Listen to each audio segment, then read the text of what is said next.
Never,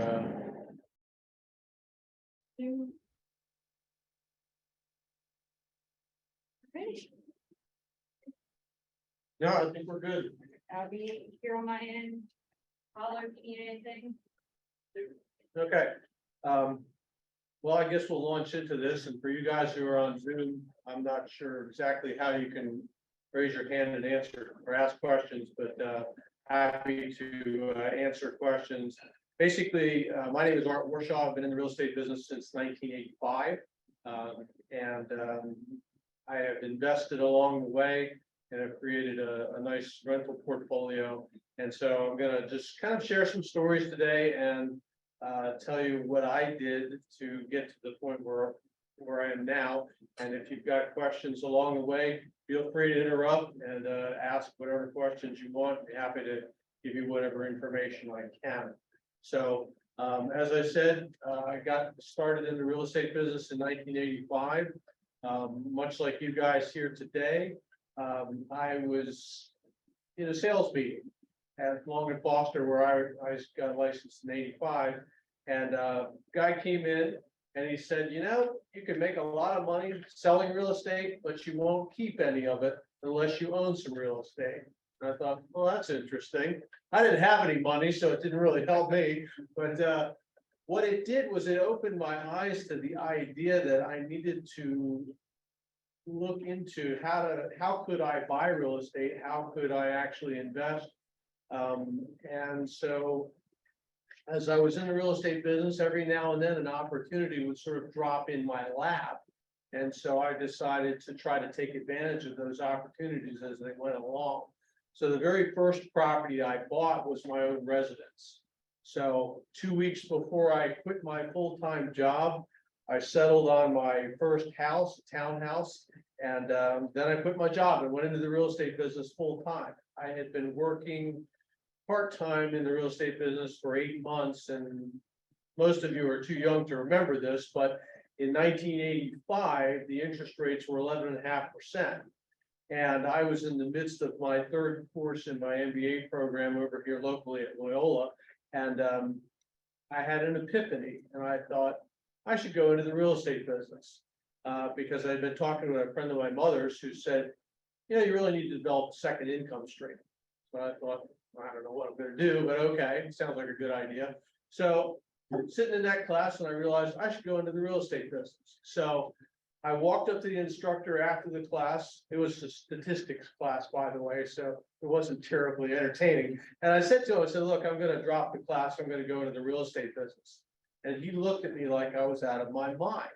And so in the time that it would have taken me to finish that statistics class, I went and did a crash course and got my real estate license. And at the time, as I said, the interest rates were 11.5%. Over the next 8 months, they dropped to 9%. So all of a sudden, there was this pent-up demand for people who wanted to buy houses. And so I worked part-time, and when I got to the end of that 8 months, I realized, you know, if I work full-time, I could at least match my income based on what I'd earned in the previous 8 months. So I quit my job. Made perfect sense. So I quit my job, went into the real estate business full-time, and lo and behold, I ended up in the following year, I doubled my income from what I had been making. So it turned out to be a good decision, as I just got in the way of this wave of people buying houses. And along the way, I started to meet people who had properties they wanted to sell. The very first investment property I bought was a 4-unit that was owned by a doctor who was the father of one of my clients. And she said, yeah, Dad's looking to sell this 4-unit he owns. You might be interested. I said, okay, fine, I'll go look at it. So I went and looked at it. And at the time, the tax structure was such that it made sense for him to actually hold the second mortgage. And when he bought it, the guy he bought it from had held a mortgage for him. So I thought, maybe I could go meet with the guy who holds the first mortgage and see if he'd let me essentially assume that mortgage. So again, I had no money, but I was willing to go talk to the guy, and it looked like maybe I could get financing for the rest of the purchase. So I went, I'll never forget, I went and talked to this guy who must have been, I don't know, he's probably 75 at the time. And I wore a suit and tie. showed up at his house and we talked for a while. He said, well, I'll tell you what, why don't you come back, bring a statement of your net worth, and we'll talk about whether we're gonna go forward. I went, okay, went home, never done a net worth statement, typed it all up, and I had a net worth of $10,000. And that was based on the equity of the house that I owned, and I had no cash, so again, I had no money. So I go back out to his house, and we sit down and we talk for probably an hour. And at the end of the hour, he says, okay, I'm willing to do this. He never asked me for that statement of net worth, which was tucked in my suit pocket. Thank God, because I would have been in big trouble if he'd looked at that. So I went to closing. I got a second mortgage from the owner for the balance of the property. I showed up at closing with $1,500 in my pocket to buy this $125,000 4-unit rental. So that was the second property that I bought. The next one was from somebody who I had met in another transaction. An investor that I knew was selling a property, it was on the other side of town. And in the course of that transaction, the lady across the street, her brother was the tenant in this house that I was selling. And so I got to meet her as a result of that. She ended up calling me months later and said, I need to sell my house. Okay, why do you need to sell your house? Well, I'm getting foreclosed on tomorrow. Well, I didn't wait till the last minute. Well, lo and behold, the guy that she had financed the property from was another private owner. So I went over to talk to her and I said, how much do you want to sell your house for? She said, well, I paid $40,000 for it 2 years ago. I'd sell it for 38. Kind of looked at her. She said, I'd sell it to you for 36. I looked at it, I said, well, you realize it's worth more than that, right? How much is it worth? Yeah, it's probably worth about 50 at this point. And she said, well, how long would it take to get that money? I said, well, if we put it on the market today, VA financing, FHA these days is taking about 90 days, which at the time it was. And she said, I can't wait that long. I'm going to move to Ohio and I just need to move on with my life. I said, okay, well, and I'm thinking in my head, well, I've been amassing these credit cards with the idea of using the cash advances to buy real estate. So I'm thinking, okay, I can probably pull this off. I think I've got enough cash advances to buy this $36,000 house. So I said, all right, I'll buy the house from you for $36,000 after I walked around the house, kind of did my own cursory inspection. And so we did a contract, went home and I counted up my credit cards. I didn't have enough credit card to buy the house. So I went to a local bank and I said, look, I've got this property under contract for $36,000. I think it's worth 50. Would you loan me some money? And they said, okay, we'll give you 80% of the sales price. So then I turned to my brother and I borrowed the rest of the money from him. So I basically had none of my own. Well, I didn't have any money, so it didn't matter. I had no cash to put into it of my own. And so I bought that house and ended up, my brother and I went over and we renovated the house over the next couple of months. I turned around and I refinanced it with the same bank. And at that point, it appraised for $57,000 and they loaned me 80% of that. So I was able to buy and basically pay my brother off and then turned around and rented that house out. That was, I think, 1986, 87, somewhere around there. And so that was my third property. And then another property, the next one that I bought was owned by a friend of mine. Sold him the house. 8 months later, he calls me up and he said, hey, met the woman of my dreams. I'm moving out of state. I need to sell my house. And I said to him, you don't have any equity. How are you going to do that? Well, he had gotten an FHA loan. At the time, they were assumable. I think they still are assumable. So we looked at it, me and a buddy of mine, and we said, well, maybe we'll just take over your loan. So we bought the house from him, essentially just assumed his loan. He didn't make any money on it, but he got out of the house, and that was our next rental. So assumed that loan. And then the next house I bought was down the street from that.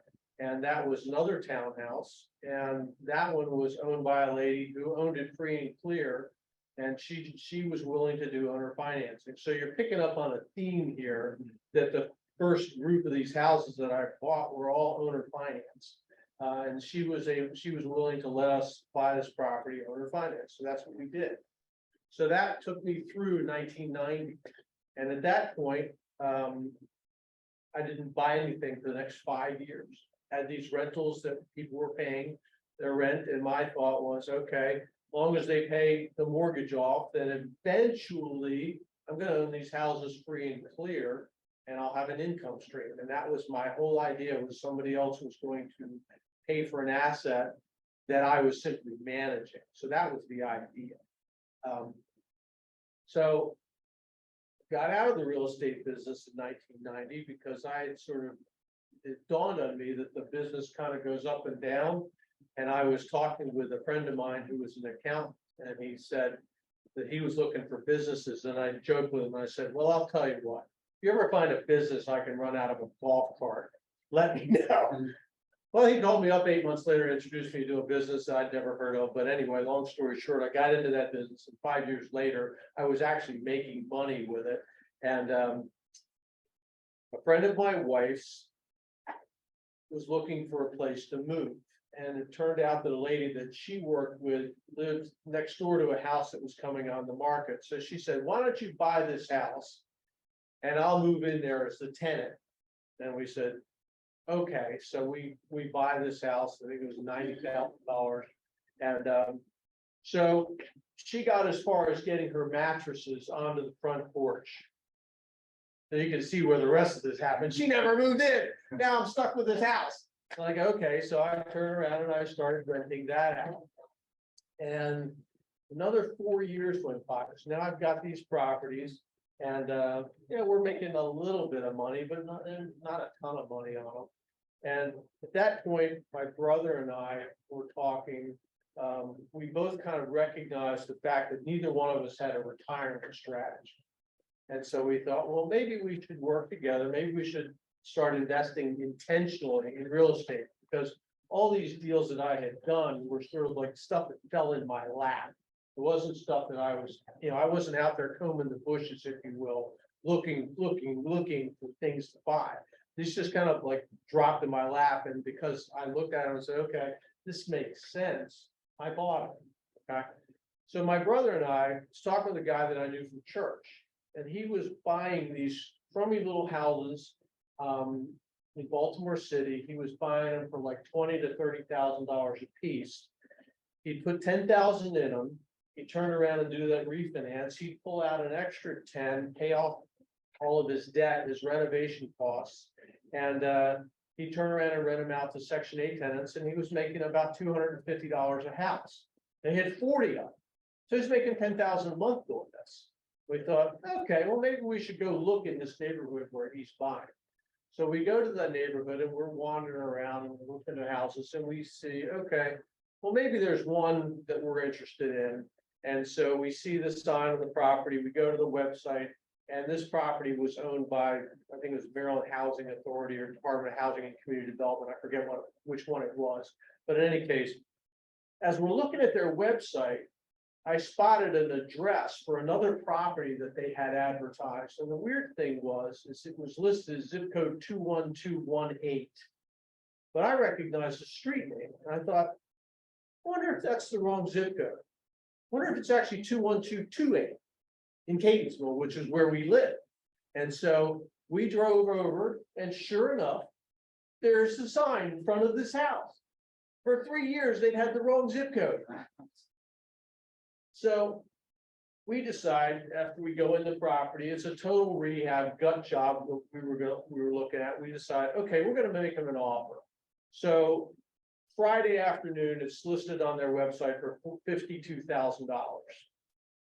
We decide Monday we're going to make them an offer. So just before we call them up to offer them $45,000 for the property, we check their website one more time, and they've lowered the price over the weekend from $52,000 to $45,000. Okay, I guess we're going to offer them less. So I call the guy up and I say, hey, we'd like to make an offer on your property. He said, how much? I said, well, we were thinking about offering $40,000. There's this long pause on the phone. And I don't know what possessed me to say this, but I said, are we offering too much? And he said, you might be. And I went, "Yeah, okay, how much should we offer?" He said, "Well, why don't you come in at 38?" I said, "Okay, our offer's 38. He walks down the hall and says, "Hey, boss, I've got a guy on the phone who wants to offer $38,000 for this house we got over on Bloomsbury." Boss says, "Well, tell him 42 and he got a deal." I said, "Tell him 40 and we'll do it. We'll close in 2 weeks." He took it. So we go in there and we do the same thing we've done on a couple of these other houses. We went in and we renovated. We did a lot of the work ourselves. So we spent a couple of months in there just doing stuff. And we turned around and we refinanced it. And when we refinanced it, this house that we bought for 40,000 appraised for $90,000. So we had put 25 into it, but this refinance allowed us to basically pay ourselves back all of our money. We then turned around and rented it out. And that was our model. We said, okay, we're just going to rent this out. And long term, eventually, if we get enough of these, we're going to be able to make enough money that's going to cover the cost of our two families, my brother's family and my family. So we ended up, I think we rented it for $895. So just for context, that was in 2001. It's now 2023, 22 years later. I still have that house. It's now rented for $1,895, so $1,000 more a month. Well, the mortgage didn't change. So, we're actually making some real money now out of that property. The next couple of properties that we bought, we ended up buying a 5-unit property. And again, it was one of these kind of fluke situations where a 5-unit property, you're looking at what's called commercial financing, where you're buying a property and the loan resets every 5 years and you have to put 25% down and so on. And everybody that was looking at it, by and large, were people like me who were sort of relatively fledgling investors. And so nobody knew really what to do, how to finance it, what bank to go to. So I'm talking with a friend of mine who's a mortgage banker, and I'm describing the layout to him. It was 4 units above, basement, and then on one side of the basement there was another unit that was above grade on that side, but below grade on the other side. They said, we could probably get that appraised as a 4-unit, which would allow you to get regular financing instead of commercial financing. So at the time, that's exactly what we did. Called an appraiser, said, "We want you to appraise this as a 4-unit." And so he did. So we got a regular residential paper loan on that property. And that was the next property that we bought. And what we saw there was a situation where the prior owner that we bought it from, she had been renting these apartments for $450 a month. And what I thought was, okay, I think I could get $650 a month for these apartments because I don't think she's kept up with the market. So the very first vacancy we had, I asked $650 and I got it. Well, now, years later, I'm getting $1195 for those units. So it's almost doubled. So that's what happened with that one. A few months later, I see, I'm looking on the MLS, I see this 2-unit come up literally about 5 doors down the street on the other side of the road.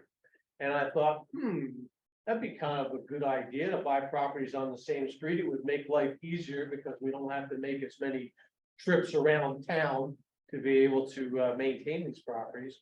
So I call the agent up and she says, okay, house was on the market for $119,900 at the time. And I said, okay, we'd like to make an offer. And she said, what do you want to put in as your offer? And I said, well, we were thinking about coming in at full price, $119,900. It was going to need some work, and we knew that. And she said, well, I've got 4 other offers. I said, okay. She said, if you bump your offer up maybe $5,000, you'd probably get it. And I said, okay, our offer's $125,000. She said, okay, great. We got the property. And I'm convinced to this day that the reason she said that to us was the other 4 offers she had were from agents in her office.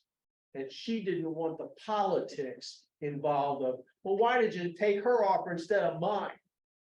So I made her life easier by, I sold it to some guy in another office or another, not related to anybody in my office. I'm convinced that's why it happened. So we went in there, we did the same thing. We renovated it, and we rented it out. And we kept on going, and along the way, occasionally we would find a property that we would say, okay, well, let's buy this one and we'll fix it up and we'll do a flip. And so we did a few of those along the way, and every now and then we'd find something that we just didn't want to keep, but it made sense to buy it and fix it up a little bit or just resell it. And so we did a number of those, probably, well, maybe not a number, maybe 5 or 6 of them along the way. All the while, we continue to look for, these small multifamilies, because one of the things we figured out was that you could only get 10 residential loans in your own name. And what we realized was, okay, if we maximize the number of loans we can get at 10, and if we maximize the number of units we can get, basically 4 units per loan, thinking we're gonna buy 4-unit properties, that would get us 40 units. Which, if we're making $250 a month, gets us to that $10,000 a month, which doesn't cover our bills, but it certainly helps for both of our families. So that was our initial strategy. And so somebody that I knew had a 3-unit that he wanted to sell, so we bought that. Somebody else had another 3-unit that they wanted to sell, and that was a situation where his father had actually built these properties. He'd actually built a whole apartment community and kept some houses on this other street as rentals, and they were 3-unit properties, and they wanted this. His management strategy was, I'm gonna charge almost nothing for rent, but I'm also not gonna fix anything. So if you have something wrong and you wanna deal with it, you can fix it yourself. That was his strategy. And so what would happen would be, he was charging $450 a month for these 2-bedroom, 1,000-square-foot apartments in Catonsville. And I'll never forget, the very first time we walked through one of the units, I looked at the tenant, one of the tenants there, and I said, how much are you paying in rent, if you don't mind my asking? And he said, well, we're paying $450. And I looked at him and I said, you realize that's about half of the market value? His eyes got big. He didn't say anything. And so we ended up buying that property. And the very first rent increase we gave him was from $450 to $850. And he stayed another 8 years after that. By the time he left, I think he was paying close to $1,200. So that was this guy's management strategy. People would, you're paying $450 a month, you're telling your buddies, they're saying, if you ever move out, I want to move in. And that was how he kept his property occupied. So he also had an identical property across the street. Same deal. And so a couple of years later, we bought that one. And it was a situation where slowly but surely we're building the number of units we have up. At one point, I decided, well, property came on the multiple list. It was a 21-unit apartment complex, also in Catonsville. And I went to look at it and I said, I'd never bought anything that big and I didn't have the funds to do it, but I was curious enough to at least go look at it. So I went and looked at it, and the guy was asking too much money. And his management strategy was, if it breaks, I'll put some duct tape on it, and that's how he did things. He didn't renovate anything, he didn't improve anything. He was getting $650 a month for these 600-square-foot 2-bedroom apartments, also in Catonsville. So the property, long story short, didn't sell. The following year, I called him up and I said, hey, you interested in selling your property? He said, nah, not really. Another year went by, I called him up and I said, hey, are you interested in selling your property? And at that point, he said, yeah, actually I am. I'd like to talk to you about it. So he had been originally asking $1.8 million for this 21-unit property. He lowered the price to $1.55 million and gave us $30,000 towards closing costs. So, okay, we've got to figure out where we're going to come up with the money. We sold one of our 3 units, which we had bought for $125,000 2 years before. And this was in 2005. By the time 2007 rolled around 2 years later, it was now worth $250,000, just because we happened to buy it at the right time and the market just took off. So we sold that property. We did what's called a 1031 exchange, where you can roll all of your gain into the next property without having to pay any taxes on it. So that's what we did. So we bought that 21 unit, and that simple thing of changing property sizes landed us on a new prospect list, if you will. Because there are guys out there who are brokers of those types of properties. And we started to get phone calls every now and then from people saying, hey, we've got this property, would you be interested? Got a phone call a few months later after we bought that 21 unit from a guy who was selling a 22 unit in Ellicott City. And we thought, okay, this makes sense. Let's go look at it. So they were asking $2.5 million for this property. And we ran our numbers, and I had one of the things that caused this sort of transition into these larger properties was I had bought a book that was called The Complete Guide to Buying and Selling Apartment Buildings.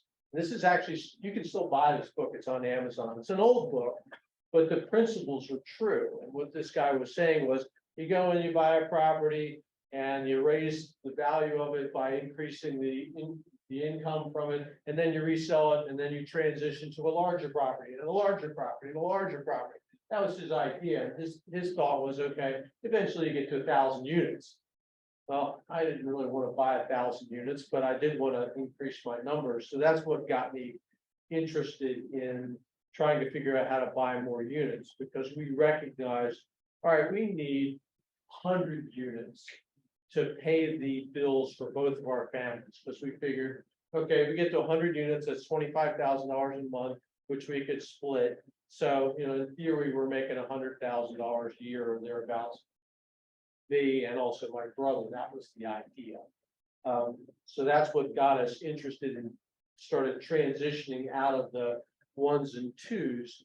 And the epiphany that I got out of reading that book was something that I never really thought about, but it's an interesting observation in that the townhouse that I bought, my very first house, was never going to be worth significantly more than my neighbor's house, because the appraisers, what do they value the properties on? Comparable sales, right? So it's based on what the neighbor's house sells for. So you could have 3 times as much rental income coming out of your house if the guy next door doesn't change the value of it one bit. However, these larger properties, 5 unit and more, they're valued based on the income stream. And so our business model, we kind of had the epiphany of, okay, we can find somebody who's not done a good job of managing their properties and is simply just kind of behind the times, hasn't kept up with the rents, hasn't improved their properties. There's an opportunity there. And so that 21 unit was the very first opportunity for us to apply this idea. And so $650 a month was what he was getting for these units. I thought we could probably get $895 if we improved them.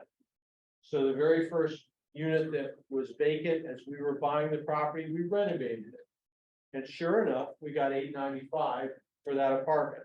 And so that had us look at, okay, if we do this for all these units, now all of a sudden we've got a property that's worth more money. And so that's what we started to pursue. And how we paid for this was from the income from the rentals, plus, frankly, we had home equity lines on our own houses, and we started to use them as sort of low interest money. Because at the time, the interest rates were pretty low on those things. And so that's how we financed our operation, at least that aspect of it. So as I said, a few months afterwards, we got that call about that 22 unit in Ellicott City. Same deal.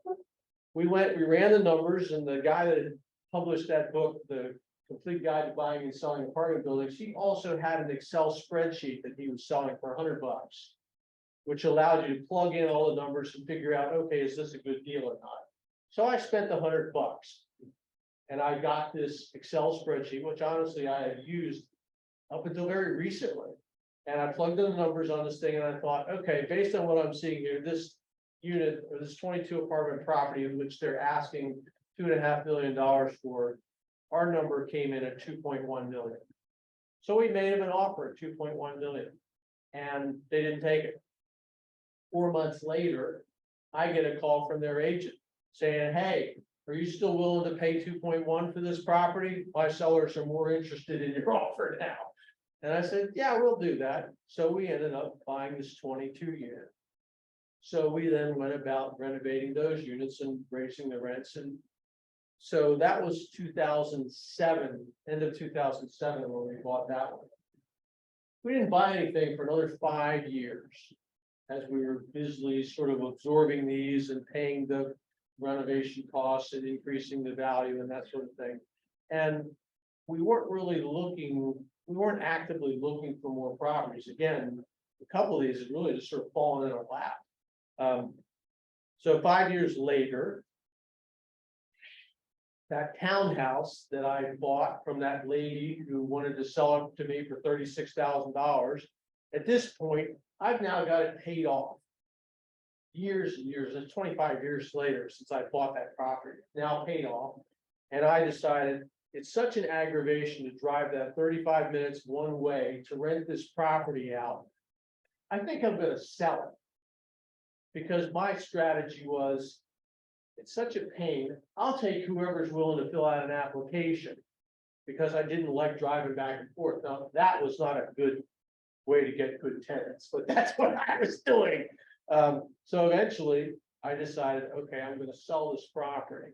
And so I put it on the market and I sell it. And I've got $105,000 was the sales price. So now I've got $100,000 sitting in a 1031 exchange account with my title attorney. I told my wife, I'm either gonna buy something else with this money or I'm gonna fix up our house. Because we had a bunch of kids and they'd wreck the house. And we needed to spend some money on the house. So I'm looking at various different auction sites and on the MLS, and lo and behold, I see this 6-unit show up in Catonsville. Now, picture this 6 units right here. Well, I've got a house, a property here, I've got one here, and I've got one here. So it's in the middle of this triangle. So I know exactly what I can get for rents for this place. Guy was getting $650 a month average for these 2-bedroom units with central air in Catonsville. And I thought, okay, I think I can get probably closer to $1,000 a month for what he's getting $650 a month for. Again, going back to that same strategy of somebody who owned property that wasn't keeping up with the market. And so I show up the day of the auction and there's 25 people, at least 30 people at the auction. And so 3 or 4 people bid, and it becomes pretty clear quickly that it's me and another guy who are actually the serious bidders. So he bids, I bid, he bids, I bid, he bids, I bid, he bids, I bid, he bids, I bid. And so what I'm trying to do is convince this guy that I'm just going to keep going forever. And so in my mind, my number was $450,000. That's what I was willing to pay for this property. Well, as I'm raising my hand for the last bid, which when I add in the buyer's premium, is going to take me to $451,500. This is my last bid. He stops. He apparently had the same number. And it just so happened that based on the way the hands were going up, that my number or my bid was the very last one that took us over that 450 threshold. And he didn't bid. I was like, cool. So lo and behold, I get the property. And I start going in there and I start fixing up the units a little bit. I didn't really have to do that much to it. Rearrange the kitchens a little bit so I could put in a dishwasher. And I added a microwave over the stove, but you know, there was a pantry and I moved the refrigerator over to where the pantry used to be. So just kind of like reimagining the kitchen space a little bit, but I really didn't have to do much. And I turned around and I started increasing the rents. So I increased the one guy's rent from, I think he was paying $750, I bumped him to $995. And honestly, I probably could have asked for more, but that's what I asked for. And a few months go by, and he moves up the street. And I said, where are you going? He said, I'm going to this place called Holly House Apartments up the street. It's, you know, a quarter mile up the street. I said, okay. He said, yeah, they're charging me $9.25 for a 2-bedroom apartment, which frankly was in a better neighborhood or a better area of town than where the place that he'd been living was. And I thought to myself, man, if that place ever comes on the market, I want to buy it because this guy who owns this property, he hasn't kept up with the market. So I tried to reach that owner. It was a 44 apartment complex. Tried to reach the owner and couldn't get him on the phone. Couldn't get through his secretary. Secretary was really good at, now he's not here, bang. And so I'm driving down the road one day, I'll never forget where I was, I'm at Route 40 and Rolling Road, checking my emails and traffic, as we all do. And I look and I see, hey, I see you do some stuff in Catonsville or putting this property on the market, would you be interested? And I looked at the address and I went, oh my gosh, there it is, the Holy Grail, that's the property I've been chasing for 3 years. So we go on a tour of the property with the owner. And what I realized is we're going through is they've done a great job of keeping the property up, but they haven't updated anything in 25 years. Kitchens are 25 years old. They look great, but they haven't done anything to increase the value, and they hadn't increased the rents. But this is perfect. They had the property on the market, I think, for 3.85 or 3.38, something like that. And so we decide after we run our numbers through the spreadsheet that we're going to offer them $3.5 million. And how we're going to get that money is we're going to refinance our 21 unit and our 22 unit, and we're going to do a cash out refinance. That's going to be our down payment. And so we make them an offer. Well, it turns out there's 3 or 4 other offers, and everybody else had the same idea we did, and they came in at about the same price. So broker calls me, he says, we're gonna do a highest and best next Friday at 4 o'clock. Let me know what your offer is gonna be. So my brother and I sit down and we crunch the numbers and we think, okay, it will come in at 3.85 million, which, you know, when I think back of the days when I was paying $36,000 for a house, the idea of buying something for 3.8 million was just crazy. But that's what happened over years. We grew into that. Okay. So we make them an offer, and I call the broker about half an hour before they're going to present these offers. And I asked him, I said, would you mind if I called the owner? He said, go ahead. I figured, okay, if I can call the owner, maybe I can, because we had developed a pretty decent rapport while we were touring the property. If I can call the owner, maybe I can improve the opportunity for us to get this. So I called him up and I said, look, you know, your dad built this property. And just like you've got a family run business and you've got these other properties, because they had like 4 other of these types of apartment complexes that they own. But this one was their albatross. It was on the wrong side of town for them. All their other stuff was Northern Parkway, Roland Avenue, places like that. So this one was the one that they just weren't paying any attention to. In fact, as an aside, they had decided, and one actually, let me back up. They decide after this conversation in talking with him that they're going to accept our offer. So in the process, while we're going through the financing after they've accepted our offer, I asked them if they would mind if we rented, you know, if we showed prospective tenants through the property, because they had, let's say, 4 or 5 vacant units at this point.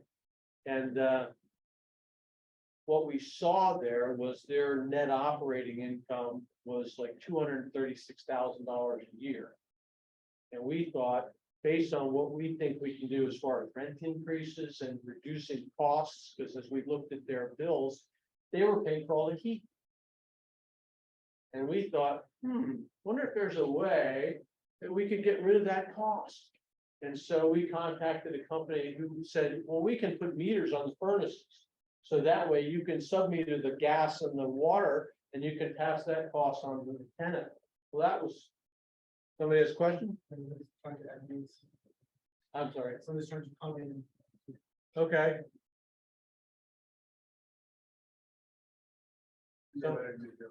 Hmm? They were admitted by the. Okay. All right. So we saw an opportunity to reduce the expenses. So anyway, they're letting us show prospective tenants through the property. And I'll never forget this. We walk into this apartment, which is essentially ready to go.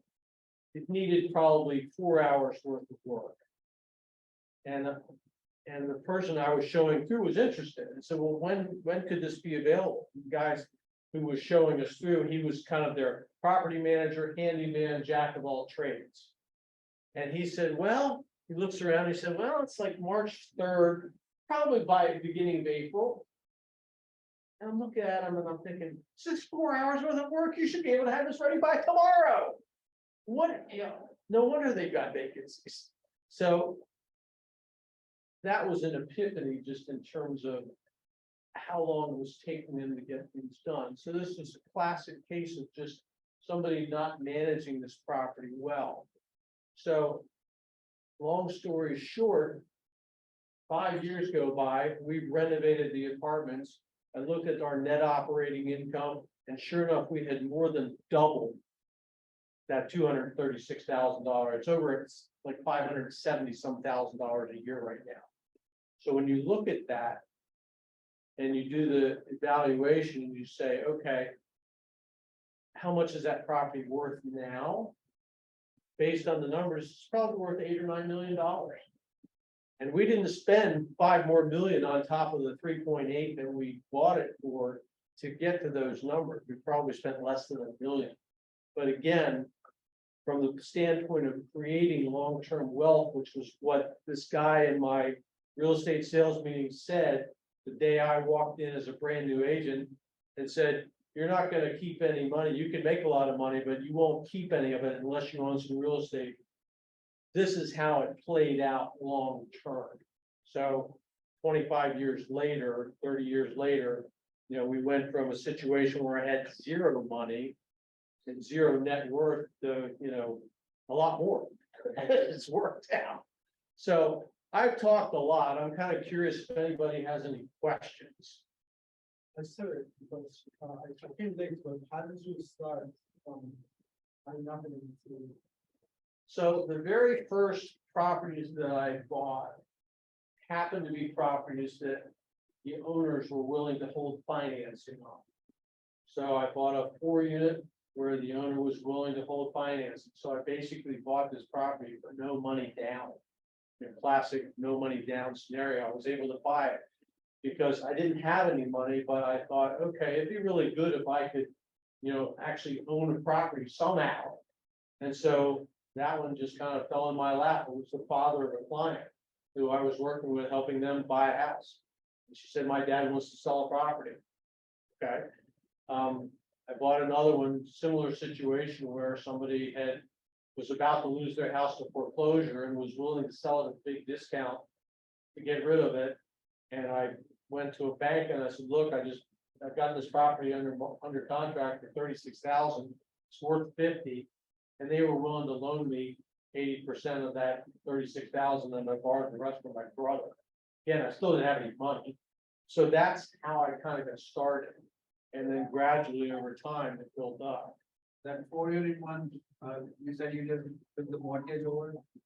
Essentially, yeah, I took the mortgage over from the guy who had sold it to the guy I was buying it from. I stepped into that mortgage, and the owner I was buying it from financed the other $56,500 because the other, he owed him 70,000.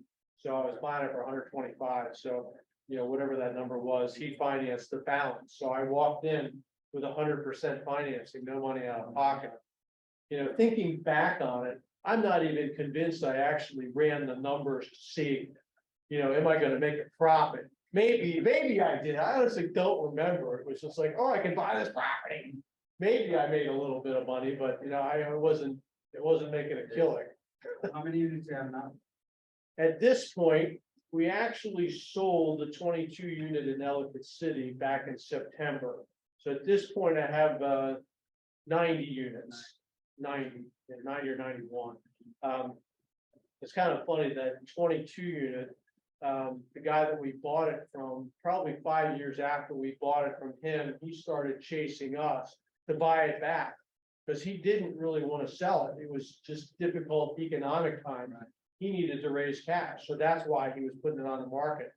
And he contacted me, I don't know, a year and a half ago, and said, what would it take to buy this property back from you? I looked at him and I said, well, I don't really have a good reason to sell it. I said, you'd have to pay more than it's worth. So he said, well, what's your number? I said, well, and we eventually came to a number and he agreed. And so in the last September, we sold that property. And the proceeds from the sale of that property, I decided, I was trying to decide, what am I gonna do with the money? Because we were coming out of there with a couple of $1 million. And I looked at, there was a 60 unit that was on the market close to UMBC, which would have been literally right in my wheelhouse. It would have been the perfect, again, poorly managed, great opportunity for upside if you renovate the units, and great demand in that area. And I thought, okay, this might be a good property.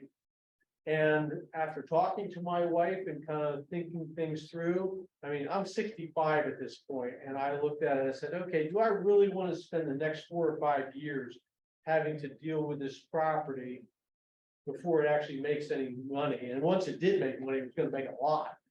Or do I have enough? Ultimately, I decided, in conversation with my wife, we had enough. I didn't need to go buy that other property.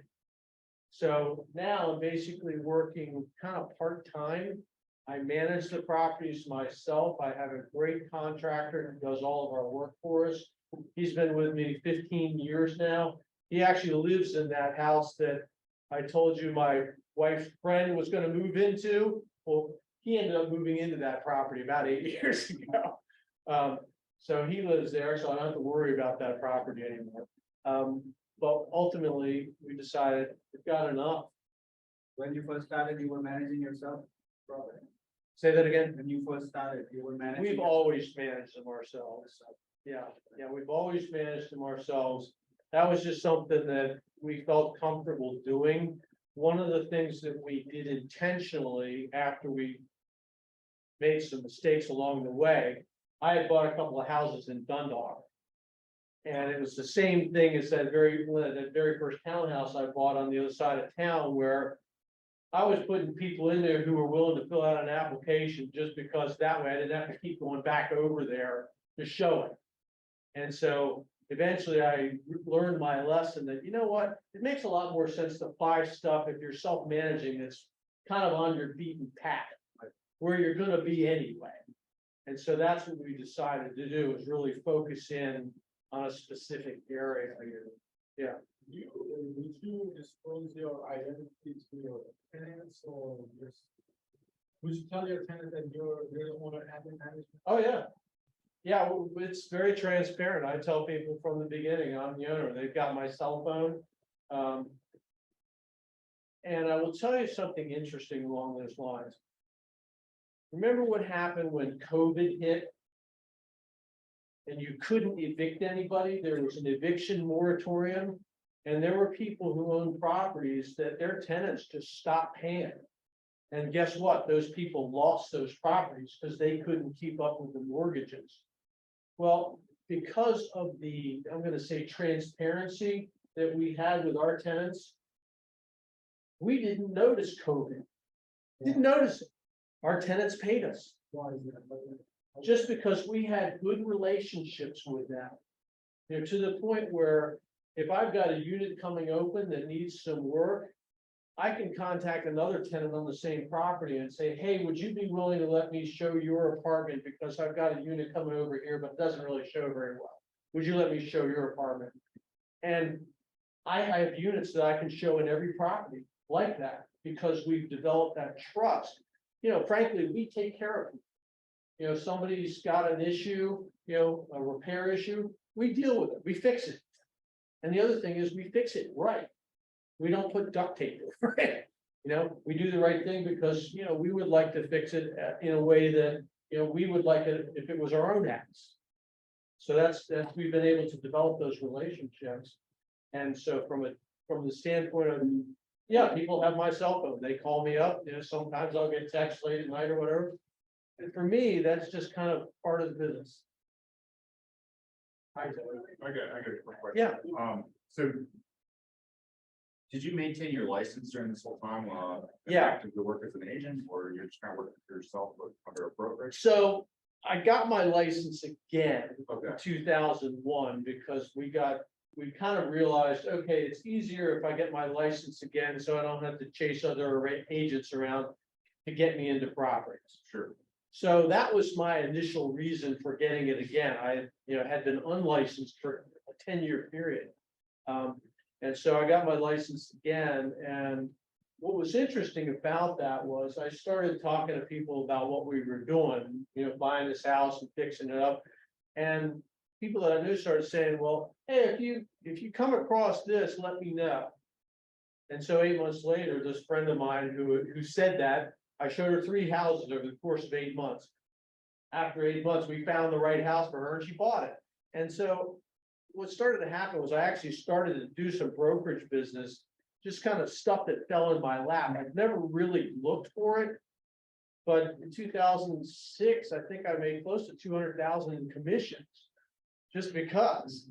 We actually have 2 questions in the comments that I can read. Yeah, great. First is, what is the best way to calculate ARV? ARV, that would be, I forget what the A stands for, but approximate retail value or something like that. Basically, look at the comps in the area. That's the way you do it. So you've got to go to the MLS and you've got to look through, okay, what did something sell for? If it's a townhouse or a single family, those are pretty easy because you can just kind of look at the comparables.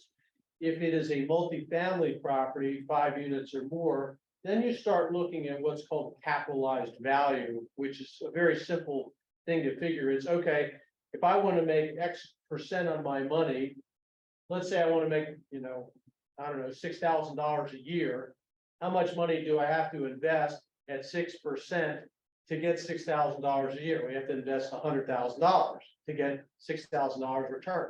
Well, you can apply that same formula to real estate and say, all right, you can back into how much is something worth. You say, okay, this property is throwing off, as I mentioned before, $236,000 a year at a 6% cap rate. How much would I have to invest to make $236,000 a year? And you get a number. It's pretty simple. So that's how you can evaluate the larger property. So we came up with a number of what we were willing to do from a cap rate. We were trying to buy stuff that was 8.5% or higher. That was just kind of our model or our metric after we, considered it after having done this for a while. The other question, probably correlates to that, is how do you calculate if a property is worth purchasing in your opinion? That's a great question. So we always look for, is there an upside? Meaning, is there something that we can do to increase the value of that property? I'll give you a story that I haven't shared yet, and that is my broker sends out mailings looking for people who want to sell their properties. Investors who have stuff that it's not owner occupied. Well, he contacted me about this set of duplexes. There was 2 houses, a driveway, and 2 more houses. So basically 4 houses, but each set of 2 was on one deed. So the idea was, okay, most likely it's going to be an investor who's going to buy these because it's 2 rentals here, a driveway, and 2 more rentals. We looked at that from a couple of different aspects. One was, just like I mentioned before, the guy who owned them hadn't kept up with the market. We looked at it and said, okay, if we buy these and renovate them, we think we can probably get $1,500 per house if we do that. And more interestingly, long-term, if we can subdivide these duplexes so that each house is on a separate deed, well, now we've got 4 individual houses that we could sell off to a homeowner. So we look for what's the possibility for a value add proposition. So that's one way. Obviously, if you buy something that needs some work and you can buy it at a discount compared to what the neighbor's house sells for, that's another way to look at it. I would encourage you, and this is, again, we had long periods, 4 or 5 years, where we didn't buy anything because we didn't see anything that was worth buying. Now you can go out and you can buy, 10 houses today if you want. I mean, obviously, finances notwithstanding, but the point is, we always look for, is there an upside? Can we buy this property such that it's going to at least pay for itself? So that's kind of how we did it, and we look for that. What's the value add component as well? What's the best way to start now, like for new people, new investors, like What would you advise, like, what's your best piece of?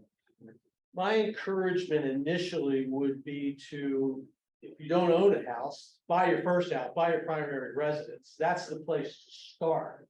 What I did when I bought my first house, I was single, got a couple of roommates. And I charged them rent. In fact, I ended up with 3 roommates and they were paying my mortgage payment. So that, and then I went out and partied for, had a little too much fun, but that's another story.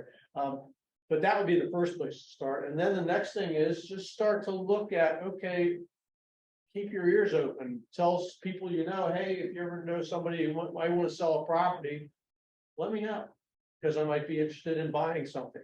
And so you're looking at the MLS, we looked at LoopNet a lot to just kind of evaluate, are there opportunities here? And we were just kind of like testing the numbers. We would run the numbers and say, does this make sense? Does this make sense? Does this make sense? And so we read through them, and every now and then we find something where the numbers work. But by and large, it was people that we knew who had properties that they wanted to sell, or people that we were able to contact, who, just through properties that we looked at. So how to approach the sellers, like, and bring out creative financing, like seller financing or lease out? Just ask the question, would you be interested in taking back a loan? You need to find out what's their financial situation. If they don't have a mortgage on the property, you could say to them, look, rather than you having to rent this out and manage it and deal with tenants, how about I buy it from you and I'll pay you 5 or 6 or 7%, whatever the rate is that they agree to. On the loan, you make the loan and you're basically the bank and I'll pay you this money. And that way you don't have to deal with a tenant. And if I don't pay you, you can always foreclose and get it back. So that would be a simple way, but you have to ask enough questions to know whether they're a candidate for that situation. There's some people do what's called subject to, where they'll buy a property that already has a loan on it, and they'll sort of step in and they'll pay the seller's mortgage and then pay the seller a second mortgage. Kind of have to be careful there, because it's not, if the bank finds out about it, they might not be all that interested in you doing that. What about like my neighbor who owns his house like a townhome, paid for? So how do I bring that seller financing? What is it in it for?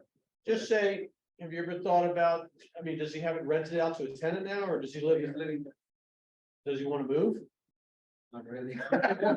Okay, well, the first step is you've got to find a seller who's willing to sell. That's the first step. If he says, okay, I'm moving to Florida, I've got this house, I don't know what I'm gonna do with it. That's the guy you're looking for. And you say, hey, I'd like to buy your house, would you be willing to sell it to me? And rather than having to sell it,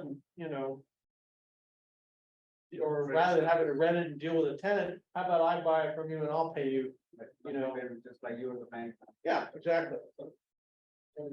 So owner financing means you hold the deed, but the previous owner, you pay the previous owner the mortgage basically. Yeah, exactly. Essentially, what happens is the previous owner becomes the bank. They become the mortgage company.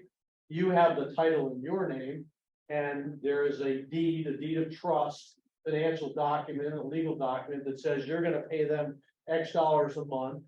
And if you don't, pay them by the 15th, there's a 5% late fee, and there's foreclosure language in there that if you don't pay them, they can foreclose. It's a simple deed of trust. A title company can do that for you.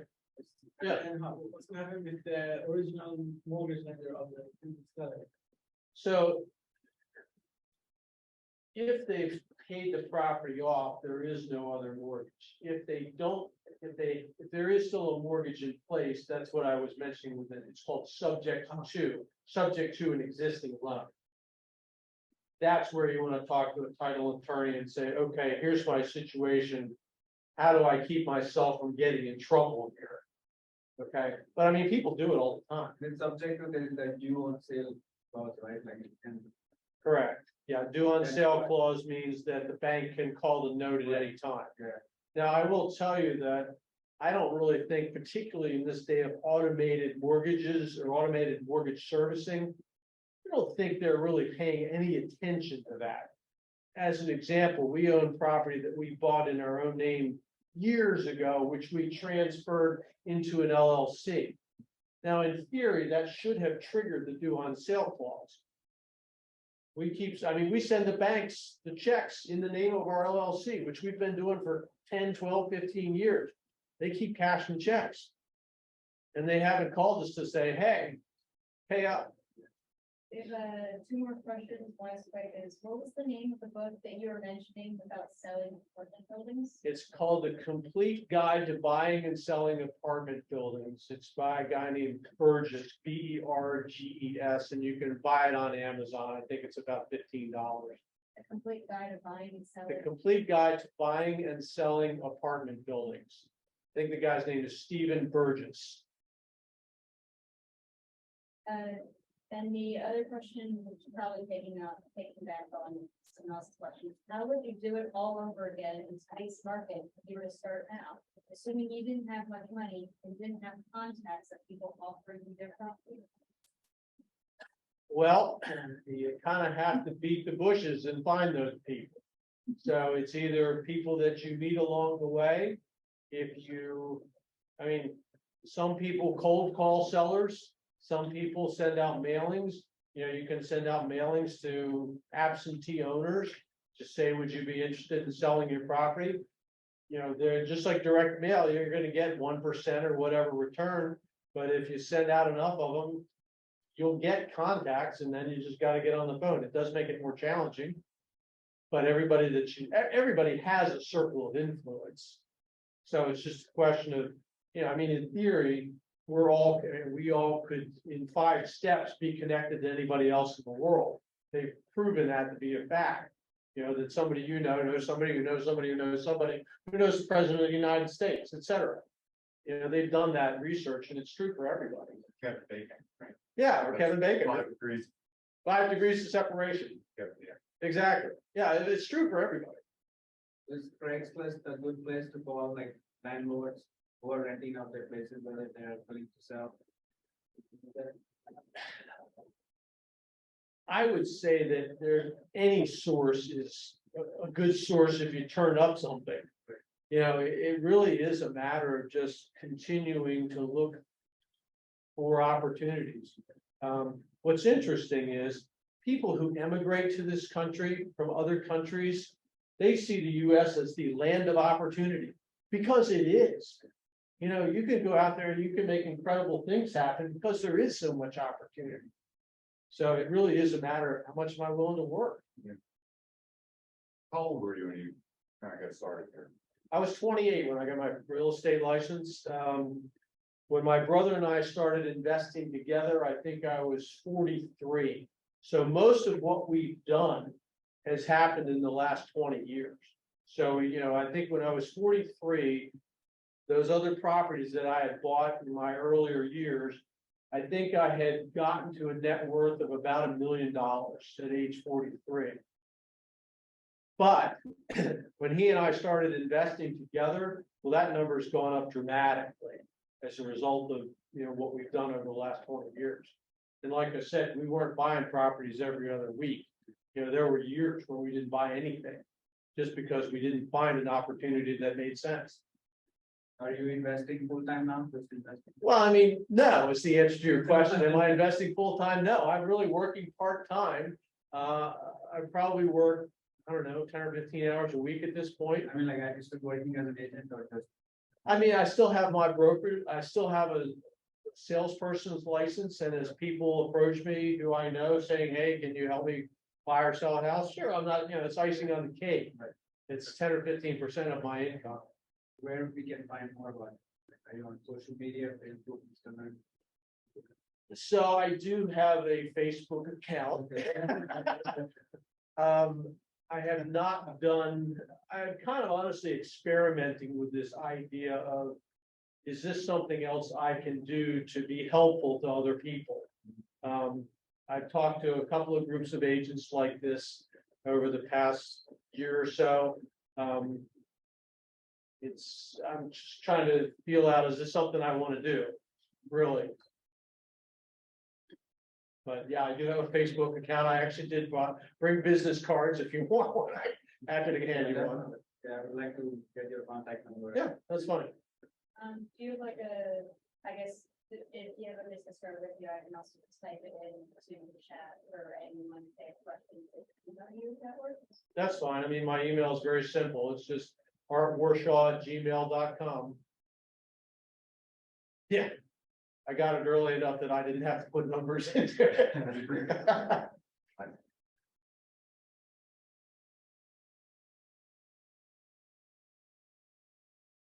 Well, I mean, I hope this has been useful for you guys. Yeah. You know, I think more than anything, what I want to convey is that just like that guy that walked into that sales meeting when I got my license and when I was 28 and said, you can make a lot of money selling real estate, but you're not going to keep any of it unless you own some. I want to convey that same idea and say that I applied what he said, and long term, it's worked out to, I've got a very nice income and a very nice net worth, and it's simply because when an opportunity presented itself in real estate, I took it. It's really about that simple. I can't tell you how many agents I've met over the years who had those opportunities, but just didn't take them. Just didn't do anything about it. And for me, it's always been, okay, if there's an opportunity, I'm gonna go forward and grab it. That's just kind of how I'm wired. You know, I'm the guy I'm now looking at cars just for fun, because I'm bored, looking at cars on Facebook Marketplace and saying, okay, that car's probably a little bit under market. Maybe I should buy that and trade it and buy, make 5,000. It's just stupid. Yeah, I could do the same thing with houses, but it's just like, okay, that's just kind of how I'm wired. My brother and I, when we were, I don't know, 25 years ago, he used to walk through the Sam's Club aisles and he would go in the tool aisle. And he found, I'll never forget this, he found these miter saws that were on sale. Sam's Club was dumping them for $115 a piece. They were $500 saws. So we go around to the Sam's Clubs in the areas and we picked up 5 of them. And we kept one and we sold the other 4 on eBay. We got like $350 a piece for them. It wasn't like it was a fortune, but it was just fun. Yeah. That's just how I'm wired. I'll never forget I saw these ceramic frogs, this like kitchen collection on Craigslist one day. And I'm looking at it and I think, let me do a little research. I go on eBay, type in the thing, and I realized I can probably make $50 if I buy this thing. I grab my wife, we jump in the car, we drive like 10 miles. It's just like, why are we doing this? I said, because I can buy these things and I can make some money. It's just like, you're out of your mind. But it's just, that's how I'm wired. And so, it's kind of the same thing with real estate. It's just like, I enjoy that finding the deal, if you will. And so I've applied that same mentality to real estate. And, it's turned out to be very lucrative in real estate. I didn't make a lot of money selling ceramic frogs, but it was fun.